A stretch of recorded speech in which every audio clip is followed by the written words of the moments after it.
Naweza kusema kwamba hii hali imeanzia juzi tukiwa safarini, ambapo mida ya kula kuna wachezaji wawili walikuja wakiwa wana complain kuhusiana na tumbo kuuma, hali ya kusikia kama kutapika pamoja na kusikia mwili mzito mida ya kula, mida ya usiku. Basi kwa sababu ilikuwa mida ya usiku hivyo wanajisikia vibaya, tukaamua tuwapeleke hospitali. Huyu alikuwa ni Pasco pamoja na Kibeku. Tukawapeleka hospitali na kule tulifanya vile vipimo vya awali kuangalia kama kuna shida yoyote, na bahati nzuri au mbaya basi vipimo vikasema kwamba hakuna chochote wanachoumwa. Basi sisi tukawarudisha kambini, tukajua pengine tukua ni hali ya hewa tu ndo imesababisha mpaka wanajisikia hivi. Siku yake inayofuatia, kabla tujaenda kwenye mchezo wetu, hizi complain zikawa nyingi za watu kujisikia kama vile mwili ni mzito pamoja tumbo kuuma na kutapika.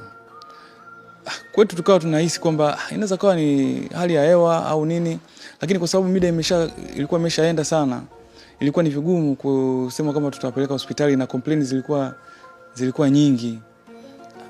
So kwa haraka tulikuwa tunahisi pengine tuko tu ni hali ya hewa. Basi tukafanya mchezo wetu, tukamaliza. Hizi complaints zikawa zinaendelea. Sisi upande wetu wa medical tukawa hatuelewi kwa nini karibu 90% ya wachezaji wana complain kitu kimoja. Yaani wana complain kuuma tumbo, kuharisha pamoja na kujisikia mwili unakuwa mzito. Wengine wanajisikia hali ya kutaka kutapika. Kwa mfano, Yaya alitapika, Ngita alitapika. Wengine walikuwa wanajisikia kama hali ya kutapika lakini hawakutapika. Basi siku inayofuata yake ambayo ni jana, tukawa tumerudi. Wakati tumerudi, hali ya Kibeku haikuwa nzuri. Ile hali imekuwa severe. Tukaona sasa hapa huyu tumkimbize hospitali kubwa ili aweze kufanyiwa vipimo kikubwa, na pia inaweza kutupa jibu letu kitu gani ambacho kinaendelea. Kwa hiyo sisi tukamchukua mchezaji usiku ule, tukampeleka hospitali. Baada ya kwenda hospitali, akafanyiwa vipimo.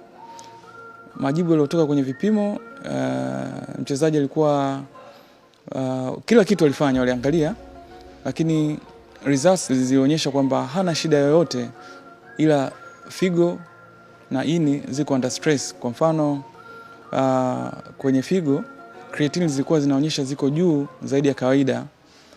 Hii inamaanisha kwamba ilisababisha uwezo wa figo kuweza kufanya kazi yake kwa 100%. Hii inaweza kusababishwa labda na kutumia dawa aina fulani, kwa mfano ibuprofen, diclofenac. Hata kutapika pia kunaweza kusababisha hiyo creatine kuwa juu, lakini kwa huyu mchezaji bahati mbaya au nzuri hakutapika.